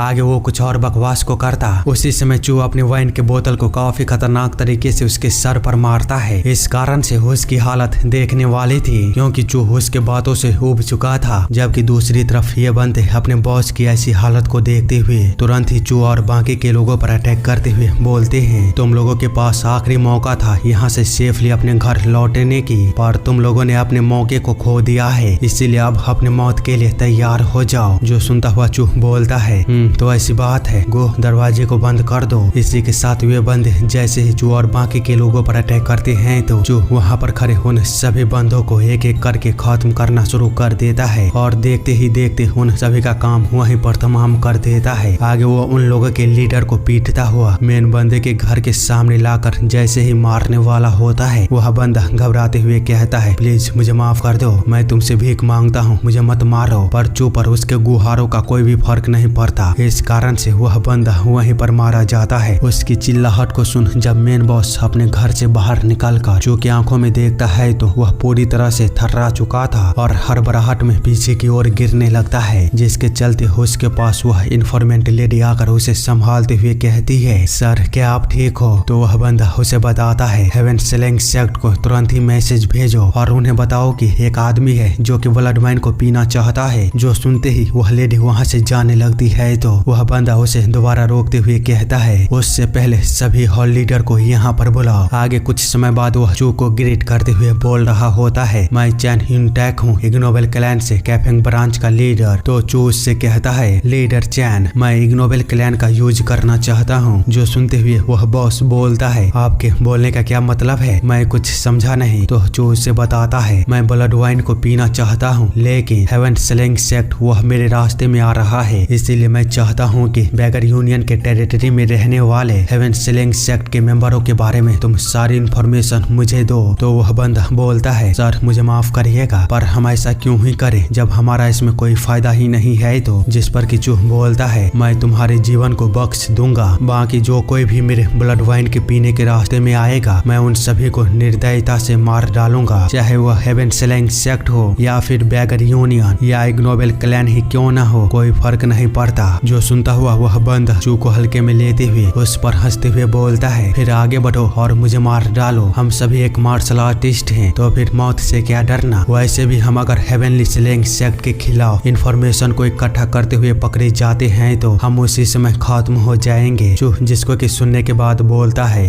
तो ऐसी बात है, बताओ तुम इसके बदले क्या चाहते हो। तो वह बंदा बताता है, प्लीज इग्नोबल क्लैन के अभी के लीडर को खत्म कर दो। जो सुन चू को काफी बड़ा झटका लगता है। वहीं उस बॉस के लोग भी बोल रहे होते हैं, लीडर आप यह कैसी बातें कर रहे हो। दूसरी तरफ चू पुराने लीडर को याद करता हुआ गो से बोलता है, इस आदमी को तुरंत खत्म कर दो। गो जिसको कि सुनते ही उस बंदे को जैसे ही मारने वाला होता है तभी उन दोनों के बीच वह इन्फॉर्मेंट लेडी आ जाती है और गो को रोकते हुए बोलती है, प्लीज रुक जाइए, आपको इग्नोबल क्लैन से जो कुछ भी चाहिए मैं वो सब कुछ दे दूंगी। हालांकि अगर आप अभी लीडर को मार देते हैं तो आपकी प्लानिंग वह फेल हो जाएगी। गो जिस पर कि बोलता है, मास्टर क्या मैं इस लेडी को पहले मार दूं। जो सुनता हुआ चू कुछ भी नहीं बोलता है तो गो उससे दोबारा इसके बारे में पूछता है, जिस पर कि चू उस बॉस से पूछता है, आखिर तुम्हारे पास कारण क्या है इग्नोबल क्लैन के करंट लीडर को मारने के। तो वह बंदा बताते हुए कहता है, इग्नोबल क्लैन के अभी का करंट लीडर उसने अपने पोजीशन को बहुत ही गंदे तरीके से हासिल किया है, यहाँ तक कि इग्नोबल क्लैन का अधिकतर मेंबर उसके खिलाफ है। जो जिसको कि सुनने के बाद बोलता है, गंदे तरीके, आखिर तुम्हारे बोलने का क्या मतलब है। वह बंदा बताता है, 2 साल पहले अभी के लीडर ने असासिनों की मदद से अपने पोजीशन को पुराने लीडर से छीन लिया। मतलब कि ऐसा लगता है पहले वाला जो लीडर था जिसने कि मास्टर चू और उसकी मदर को भागने में मदद की थी, उसको अभी के करंट लीडर ने 2 साल पहले मार दिया है धोखे से। शायद इसी चीज को सोचते हुए चू अभी बोलता है, ओह तो यह कारण था, ठीक है चिंता मत करो मैं उसे मार डालूंगा। जिस पर कि वह बंदा उसके सामने झुकते हुए बोलता है, फिर मैं आपको वह सारी जानकारी दूंगा जो कि आप हेवनली स्लैंग सेक्ट के बारे में जानना चाहते हैं। जो जिस पर कि बोलता है, तुम होशियार लगते हो इसीलिए याद रखना यह पहला और आखिरी सौदा है जो मैं तुमसे कर रहा हूँ। वह बंदा जिसको कि सुन बोलता है, हाँ मैं समझ गया। आगे कुछ देर बाद वह उस जगह से बाहर निकल के अपने साथियों से कहता है, सभी आदमियों को इकट्ठा करो और पैराडाइज फ्लावर इन को साफ करो। ध्यान रखना अब से पैराडाइज फ्लावर इन में जो कुछ भी हुआ है उस घटना के बारे में कोई भी चर्चा नहीं करेगा।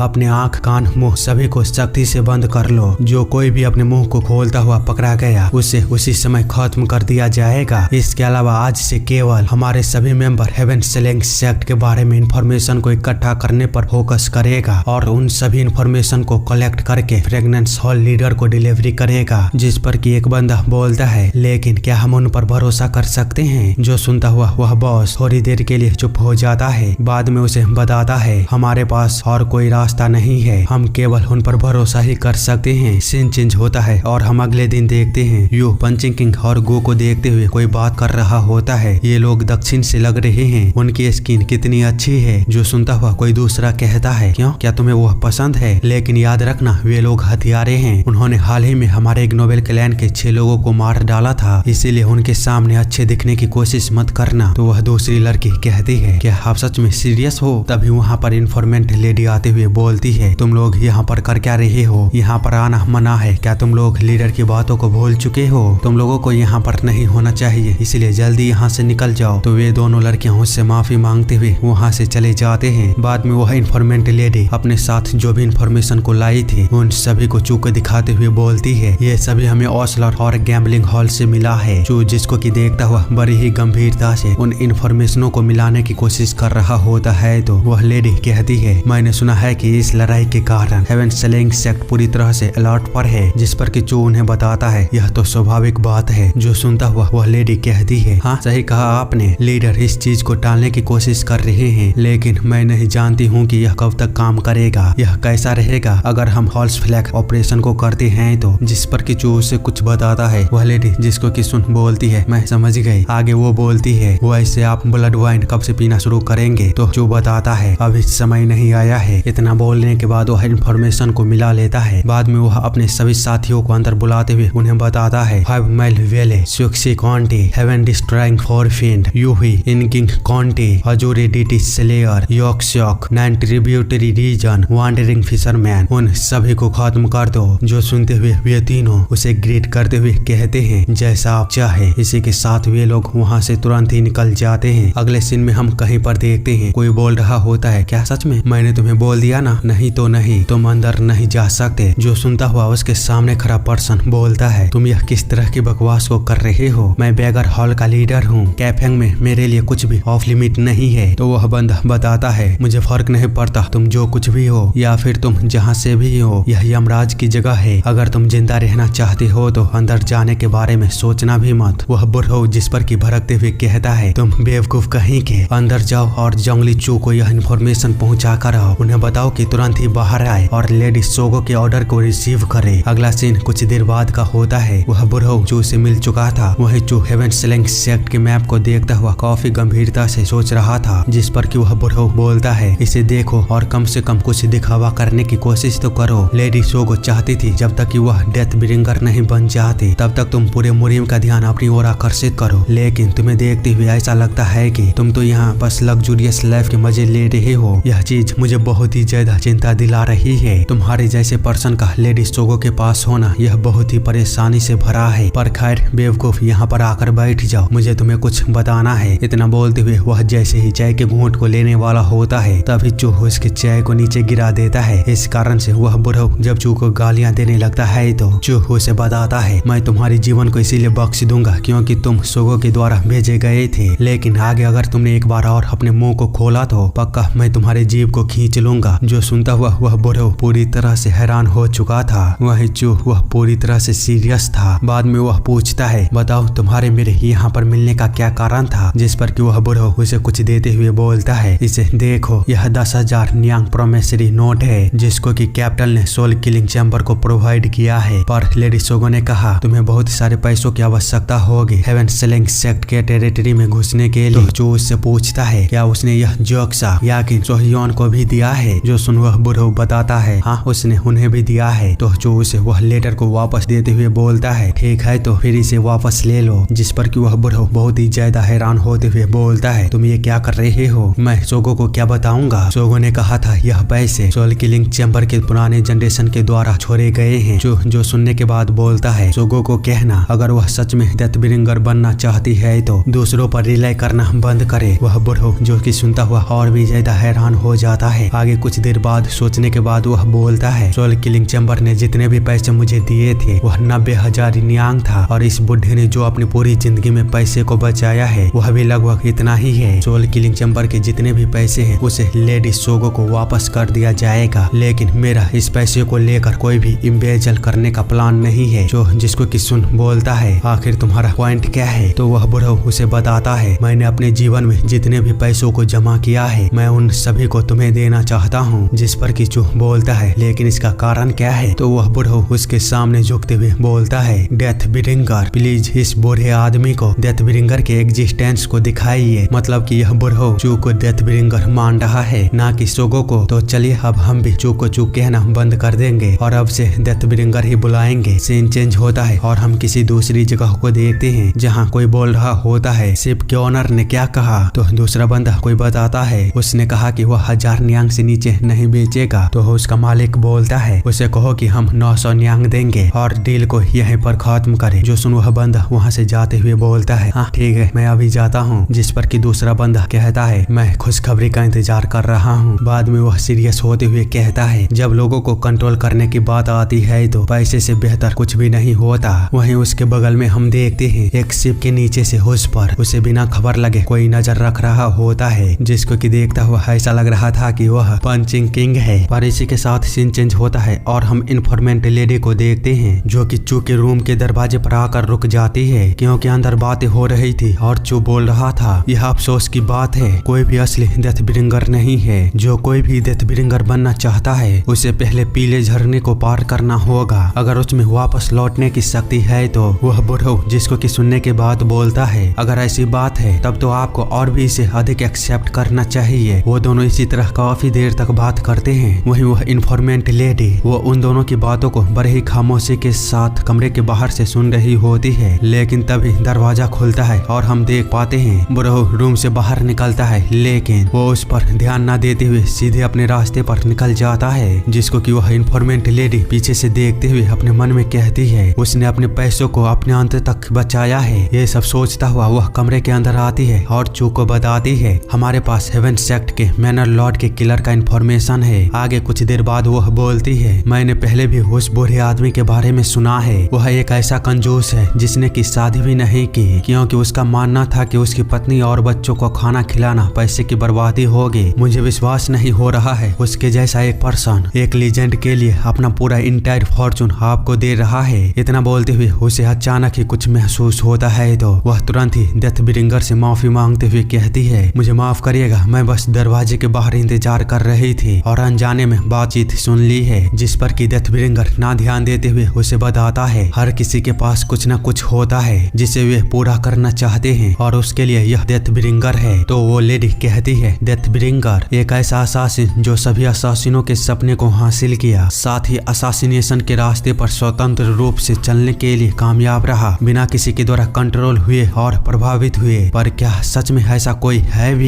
जो सुनता हुआ डेथ ब्रिंगर कहता है, हे मिस। तो वह बंदी कहती है, यस सर। डेथ ब्रिंगर उसे बताता है, मैं चाहता हूँ कि तुम मुझे एक वेल्दी फैमिली के यंग मास्टर के रूप में सुटेबल बनाओ। अगले सीन में हम देखते हैं वह एक रिच फैमिली के यंग मास्टर बनकर कहीं पर पहुंच गया होता है और उससे कोई पूछ रहा होता है, यंग मास्टर आप यहाँ पर क्यों आए हो? तो डेथ ब्रिंगर उसे बताता है, मैं यहाँ पर मैनर लॉर्ड से मिलने के लिए आया हूँ। जिस पर कि वहाँ पर खड़ा सोल्जर बोलता है, आखिर आप मैनर लॉर्ड से क्यों मिलना चाहते हो? तो जो बताता है, मैं उनसे एक फेवर के लिए पूछना चाहता हूँ। जो सुन वह सोल्जर बोलता है, क्या आपके पास अपॉइंटमेंट है? तो जो उसे बताता है, मैंने अपॉइंटमेंट नहीं ली है। वह सोल्जर जिसको कि सुनने के बाद बोलता है, फिर माफ करिएगा, आप अंदर नहीं जा सकते, आपको मैनर लॉर्ड से मिलने के लिए अपॉइंटमेंट लेना ही होगा। जो सुनता हुआ डेथ ब्रिंगर उस बंदे को देखता हुआ मुस्कुराता है। बाद में वहाँ से जाते हुए कहता है, मैं 20,000 नियांग को मैनर लॉर्ड को सौंपना चाहता था, लेकिन अब ऐसा लगता है कि यह काम नहीं करेगा, शायद मुझे किसी और को ढूंढना चाहिए। जो सुनते हुए वे बंदे काफी हैरान होते हैं और एक दूसरे को थोड़ी देर देखने के बाद डेथ ब्रिंगर को वहीं पर रोकते हुए बोलता है, प्लीज आप थोड़ी देर के लिए रुक जाइए। इतना बोलने के बाद वह डेथ ब्रिंगर को ऊपर से नीचे तक चेक करता है। बाद में उसे जाने के लिए परमिशन को देते हुए बोलता है, मेरे रूडनेस के लिए प्लीज मुझे माफ कर दीजिए। मैनर लॉर्ड पर्सनली तो रिक्वेस्ट को एक्सेप्ट नहीं करते, लेकिन आज स्पेशल ओकेजन है। तो जो बोलता है, ठीक है मैं समझ गया। तो वह बंदा बोलता है, प्लीज आप इस तरफ आइए। इतना बोलते हुए वह उसे अपने पीछे ले जाता है। साथ ही वह अपने मन में सोच रहा होता है, आखिर इसका नाम क्या है? मैंने उससे यहाँ पर आने का कारण भी पूछा था, लेकिन उसने कहा कि वह मैनर लॉर्ड से मिलने के बाद ही इसका खुलासा करेगा। क्या वह कोई गवर्नमेंट ऑफिशियल होगा? मैंने ऐसे पर्सन के लिए कैफिंग सीट के रिकॉर्डों में खोजा है, पर मुझे ऐसा कोई भी पर्सन नहीं मिला जो कि 20,000 नियांग तक खर्च कर सकता है। आगे वह बंदा कहता है, क्या वह किसी अन्य काउंटी से हो सकता है? मुझे यह आदमी सस्पिशियस लग रहा है। मुझे रिसेप्शन एरिया में 2 और गार्ड को भेजना होगा और सिक्योरिटी को हाई अलर्ट पर रखना होगा। ये सब सोचता हुआ वह आखिर में डेथ ब्रिंगर को मैनर लॉर्ड की गेस्ट हाउस में ले जाता है, जहाँ पर कि जो एक बड़े से कछुए को देखता हुआ इंतजार कर रहा था। पर कुछ ही देर बाद वहाँ पर मैनर लॉर्ड आते हुए बोलता है, मुझे लगता है कि मैंने आपको बहुत लंबे समय तक इंतजार करवा दिया, इसके लिए मैं आपसे माफी चाहता हूँ। मेरे पास कुछ जरूरी काम था। वैसे मुझे बताया गया था कि आपके पास मेरे लिए 20,000 नियांग का कमीशन है। तो जो बताता है, हाँ मैं चाहता हूँ कि तुम एक आदमी को मार डालो। जिस पर कि मैनर लॉर्ड बोलता है, पहले बताओ क्या तुम मुरेम के पर्सन हो? तो जो उसे बताता है, हाँ सही कहा। जो सुनता हुआ मैनर लॉर्ड बोलता है, अगर तुम 20,000 नियांग को खर्च करने के लिए तैयार हो तो जरूर यह काम छोटा नहीं होगा, लेकिन फिर भी हम यह काम कर देंगे। पर याद रखना, अगर खतरा ज्यादा हुआ तो तुम्हें कीमत को बढ़ाना होगा। तो जो बोलता है, तुम जो चाहोगे मैं तुम्हें दूंगा, जब तक कि तुम उसे मौत के घाट उतार देते हो। जिस पर कि वह बंदा बोलता है, लगता है कि तुम पुशओवर नहीं हो। मुझे बताओ आखिर तुम किसे मारना चाहते हो? तो जो बताता है, हेवन सेक्ट के कैफिंग ब्रांच लीडर के किलर को। मेरा मतलब तुम्हें। मैनर लॉर्ड जिसको कि सुनते ही डेथ ब्रिंगर को गालियां देना शुरू कर देता है और वो इससे पहले कि उस पर अटैक करने का ऑर्डर दे, उससे पहले ही वह अपने पीछे वाले बंदे के पास जाता है और तुरंत ही उसके स्वॉर्ड को बाहर निकालते हुए सीधे मैनर लॉर्ड की ओर भागता है, उसे वहीं पर खत्म करने के लिए। लेकिन उसके सामने हम देख पाते हैं एक दूसरा बंदा आ जाता है, जिसको कि अवॉइड करता हुआ वह उन सभी बंदों के बीच से होता हुआ एकदम से ही मैनर लॉर्ड के पास पहुंच जाता है और उस पर जैसे ही अटैक करने वाला होता है, वैसे ही मैनर लॉर्ड अपने कुर्सी को उठाते हुए उस पर दे मारता है। इस कारण से डेथ ब्रिंगर सीधे दीवार के साथ जाकर टकराता है। वही मैनर लॉर्ड बोल रहा होता है, हरामखोर तुम हो कौन और तुम्हें यहाँ पर किसने भेजा है? तो डेथ ब्रिंगर बताता है मैं जंगली चू हूँ, जिस पर कि मैनर लॉर्ड बोलता है भैंस की टांग, अब ये कौन है। तभी उसके सामने दूसरा बंदा आते हुए बोलता है मैनर लॉर्ड प्लीज आप पीछे ही रहिए। वही मैनर लॉर्ड की बातों को सुन डेथ ब्रिंगर बोलता है जंगली चू वह पर्सन है जो कि रिप्लेस करेगा असासिनो सेक्ट के लीडर को, मतलब कि कैफेंग के हेवन सेक्ट को। जिस पर कि मैनर लॉर्ड बोलता है इस पागल हरामखोर को यहीं पर मार डालो। जो सुनते ही यह बंदा डेथ ब्रिंगर पर अटैक कर देता है, लेकिन डेथ ब्रिंगर उसके अटैक को रोकता हुआ उसे वहीं पर खत्म कर देता है। लेकिन इतने में ही एक और बंदा उस पर अटैक कर दिया होता है, जिसको कि डेथ ब्रिंगर नीचे गिराते हुए उसके सीने में भी अपने स्वॉर्ड को घोंप देता है। तभी एक और बंदा उस पर अटैक करने के लिए जब आगे बढ़ता है तो डेथ ब्रिंगर उसके अटैक को अवॉइड करता हुआ उससे भी बड़ी ही आसानी के साथ वहीं पर समाप्त कर देता है। इतने खतरनाक सिचुएशन को देखता हुआ एक बंदा वहां से भागते हुए बाकी के लोगों को चिल्लाते हुए कहता है मैनर लॉर्ड वो खतरे में है, जल्दी से बैकचू को बुलाओ। पर आगे वो कुछ कर पाता उससे पहले ही डेथ ब्रिंगर उसे भी वहीं पर मार देता है। बाद में जब वो अपने पीछे देखता है तो मैनर लॉर्ड उस पर अटैक कर दिया होता है, जिससे कि वह बिना किसी स्ट्रगल के बच जाता है। लेकिन मैनर लॉर्ड फिर से उस पर अपने स्वॉर्ड के साथ अटैक करता है, जिससे कि बचने के लिए डेथ ब्रिंगर उसके सामने उस बड़े से डिनर टेबल को फेंकता हुआ उसे दूर करता है। इस कारण से जैसे ही मैनर लॉर्ड थोड़ी देर के लिए डिस्ट्रैक्ट होता है, उसी समय डेथ ब्रिंगर उसके पास पहुंचकर उसे बिना इस बारे में सोचने के लिए समय को दिए तुरंत ही उसके 2 हिस्से कर देता है और उस मैनर लॉर्ड का काम वहीं पर तमाम हो जाता है। पर इन सब में बहुत ही ज्यादा समय बर्बाद हो चुका था। इस कारण से बहुत सारे सोल्जर वहां पर आ जाते हैं और कोई बोल रहा होता है क्या मैनर लॉर्ड सेफ हैं, तो दूसरा कोई उसे बताता है मुझे नहीं पता, मैंने बस ऑमनियस महसूस किया था। इसी के साथ वे सारे बंदे डेथ ब्रिंगर को चारों तरफ से घेर लेते हैं, जिसको कि देखता हुआ डेथ ब्रिंगर बिना एक पल को गवाए अकेला ही उन सभी पर अटैक कर देता है। पर इसी के साथ सीन चेंज होता है और हम पंचिंग किंग की ओर दोबारा देखते हैं, जहाँ पर कि उसके सामने खड़ा पर्सन बोल रहा होता है अब चूंकि तुम्हें बोट मिल चुकी है तो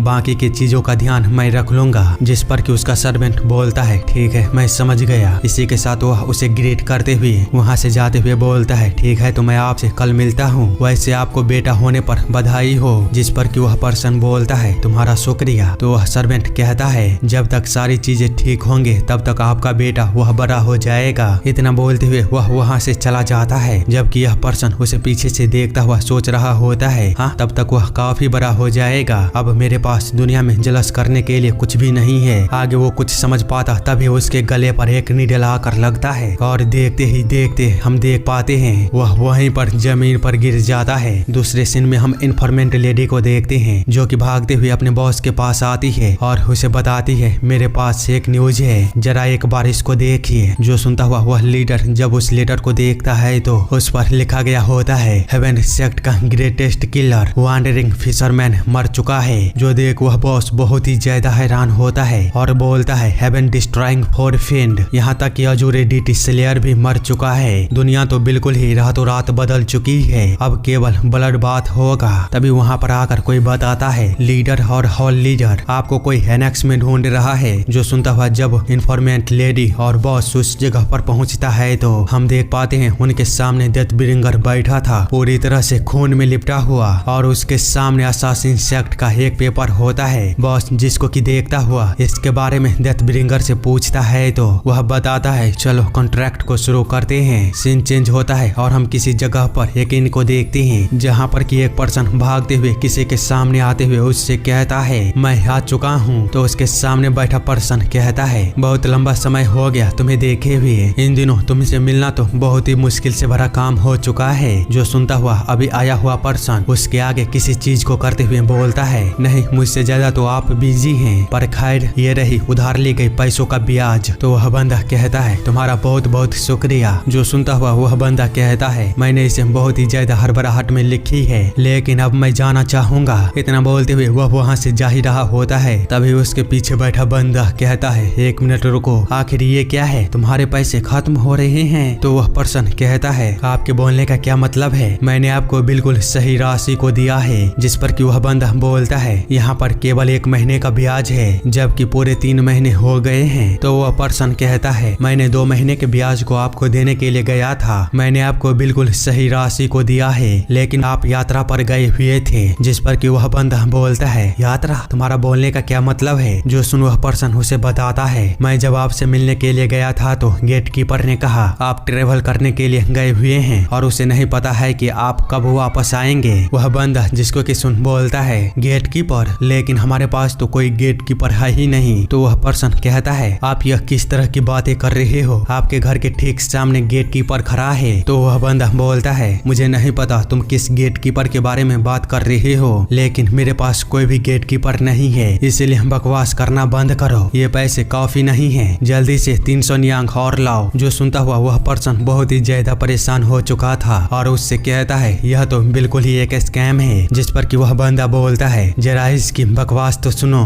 यह स्कैम? जरा इस हरामखोर की बातें तो सुनो।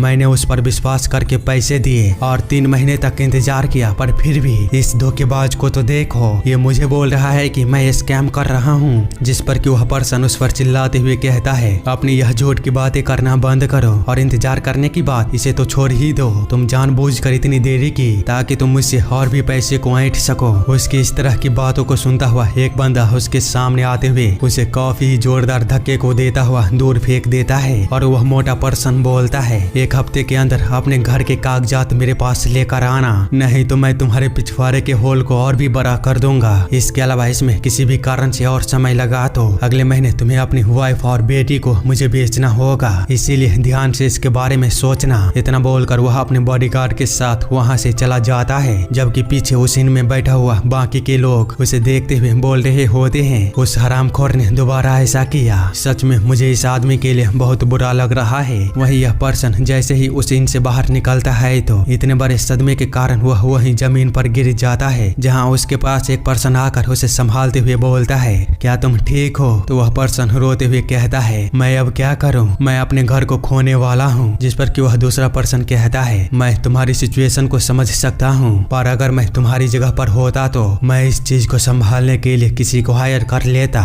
इस दुनिया में काफी सारे ऐसे लोग हैं। जो सुनता हुआ वह बंदा बोलता है, किसी को हायर करना? ठीक है, तो अगर ऐसी ही बात है तो अगर मैं अपने घर को वैसे भी खोने वाला हूँ तो इसका इस्तेमाल मैं उन लोगों से छुटकारा पाने के लिए करूंगा। पर क्या तुम किसी अच्छे किलर को जानते हो? जिस पर कि वह बंदा उसे चुप कराते हुए बोलता है, जरा शांति से, और उसे किसी के बारे में बताता है तो वह बंदा कहता है, फ्रेग्रेंस हॉल लीडर, क्या तुम यहाँ पर आ चुके हो? जिस पर कि वह बंदा उसे किसी चीज को देते हुए बोलता है, रास्ता बहुत ही ज्यादा फिसलन भरा है तो ध्यान रखना। इतना बोलकर वह वहाँ से चला जाता है। आगे हम देखते हैं डेथ ब्रिंगर के घर के सामने कोई बंदा आते हुए गेट कीपर को एक लेटर को देते हुए बोलता है, इसे मास्टर को दे देना, यह इस महीने के शराब का बिल है। जिसको कि ले जाकर जब वह गेट कीपर उसी समय इन्फॉर्मेंट लेडी को देता है, जबकि वो और डेथ ब्रिंगर आपस में बात कर रहे होते हैं। बाद में जब वह इन्फॉर्मेंट लेडी उस बिल को खोल कर देखती है तो उसके अंदर एक छोटा सा चिट्ठी होता है, जिसको कि वह डेथ ब्रिंगर को दिखाते हुए बोलती है, सर एक कॉन्ट्रैक्ट है, यह हमारा पहला कॉन्ट्रैक्ट होगा। तो डेथ ब्रिंगर उस चिट्ठी को लेते हुए बोलता है, अच्छा है, एक्सेप्ट कर लो रिक्वेस्ट को और चुन मैंगजू को बताओ क्वांगडाई को इन्वेस्टिगेट करने के लिए। इसके अलावा यह हमारा पहला कॉन्ट्रैक्ट है तो रिक्वेस्ट का कीमत बस 1 नियांग लगाना।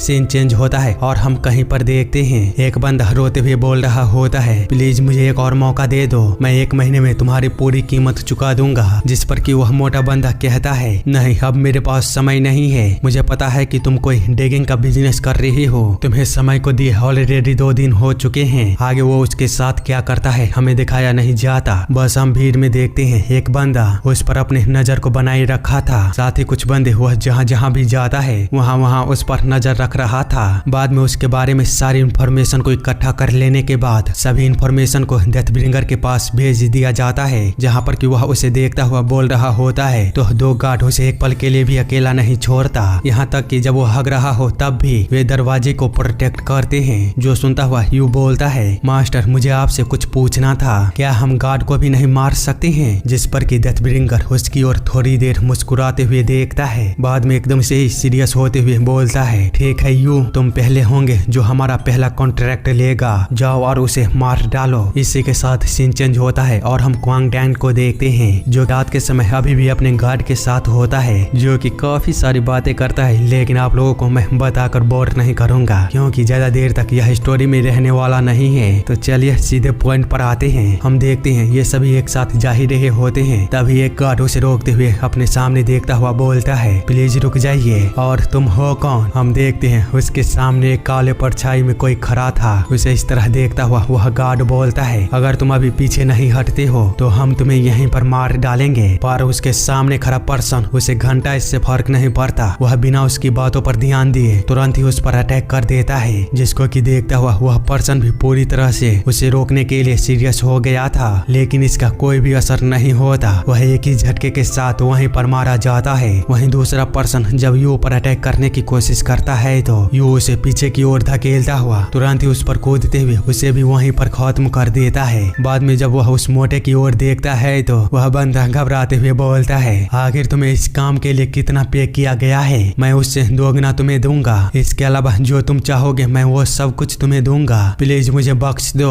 जो सुनता हुआ यू उसके पास जाते हुए कहता है एक नियांग, बस तुम्हारी लाइफ का कीमत एक नियांग है। उसके इतना बोलते ही चैप्टर यहीं पर खत्म होता है। आगे की कहानी अगले एपिसोड में। बाकी अभी तक आपने चैनल को सब्सक्राइब नहीं किया है तो प्लीज जल्दी से कर दीजिए। आगे की स्टोरी और भी ज्यादा खास होने वाली है।